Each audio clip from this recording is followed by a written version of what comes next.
প্রিয় দর্শক, আসসালামু আলাইকুম। স্বাগতম জানাচ্ছি কিভাবে শিখবো ইউটিউব চ্যানেলের আরো একটি নতুন ভিডিওতে। প্রিয় দর্শক, আজকের ভিডিওতে আমরা মাইক্রোসফট ওয়ার্ডের খুবই মজার একটি বিষয় নিয়ে আলোচনা করব। চলুন তাহলে বন্ধুরা, আর কথা না বাড়িয়ে আমরা সরাসরি মাইক্রোসফট ওয়ার্ডে চলে যাই। দর্শক বন্ধুরা, আমি মাইক্রোসফট ওয়ার্ডের একটি ডকুমেন্ট ওপেন করেছি এবং এই ডকুমেন্টের মধ্যে আমি কয়েকটি বাংলাদেশ লিখে রেখেছি এবং প্রত্যেকটি লেখার নিচে যে আমি আন্ডারলাইন করেছি সেই আন্ডারলাইনটা ভিন্ন ভিন্ন কালারে করেছি। নর্মালি আমরা যদি মাইক্রোসফট ওয়ার্ডে কোনো লেখার নিচে আন্ডারলাইন করি, সেই আন্ডারলাইনের যে দাগটা, সেই দাগটা কিন্তু সাধারণত কালো কালারের হয়ে থাকে।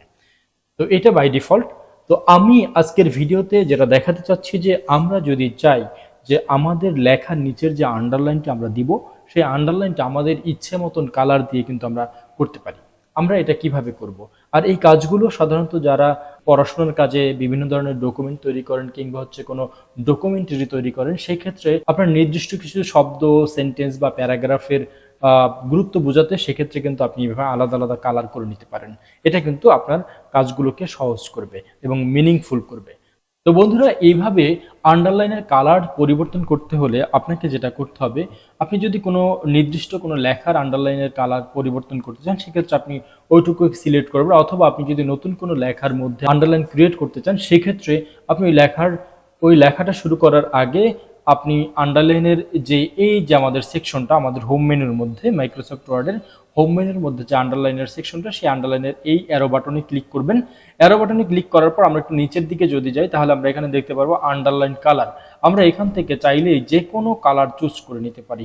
এবং নিচে আরও একটি অপশন আছে, সেটা হচ্ছে মোর কালার্স। এই মোর কালার্সে গিয়েও কিন্তু আপনি এখানে কাস্টমাইজ করে কালার সিলেক্ট করতে পারবেন। এবং এখানে আরও একটি অপশন আছে, আপনি যদি চান কালার কোড দিয়েও কিন্তু আপনি কালারকে কাস্টমাইজ করে নিতে পারবেন। এখন ধরেন বন্ধুরা, আমি এখানে এই যে টোটালি গাঢ় যে নীল কালারটি রয়েছে, সেই নীল কালারটি আমি এখানে সিলেক্ট করলাম। তাহলে দেখেন বন্ধুরা, সাথে সাথে কিন্তু এই যে বাংলাদেশ লেখার নিচে যে আন্ডারলাইনটা, সেটা কিন্তু নীল হয়ে গেছে। এইভাবে চাইলে আপনি আবার কিন্তু সিলেক্ট করে এখানকার যে আন্ডারলাইনের কালার, সেটা কিন্তু পরিবর্তন করতে পারবেন। ধরুন আমি এখান থেকে এই কালারে গিয়ে এখন আমি এই কালারটা দিতে চাচ্ছি, সেক্ষেত্রে কিন্তু এই কালারটা হয়ে গেছে।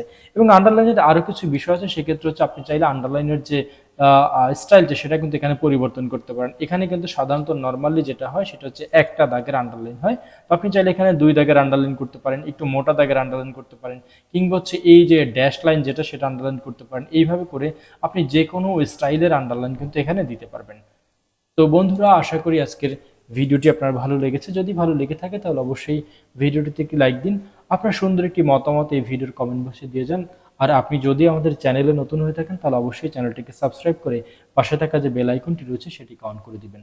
পরবর্তীতে কিভাবে শিখবো ইউটিউব চ্যানেলের ভিডিও দেখার আশা রেখে এখানেই শেষ করছি। সে পর্যন্ত সবাই ভালো থাকুন, সুস্থ থাকুন। আল্লাহ হাফিজ।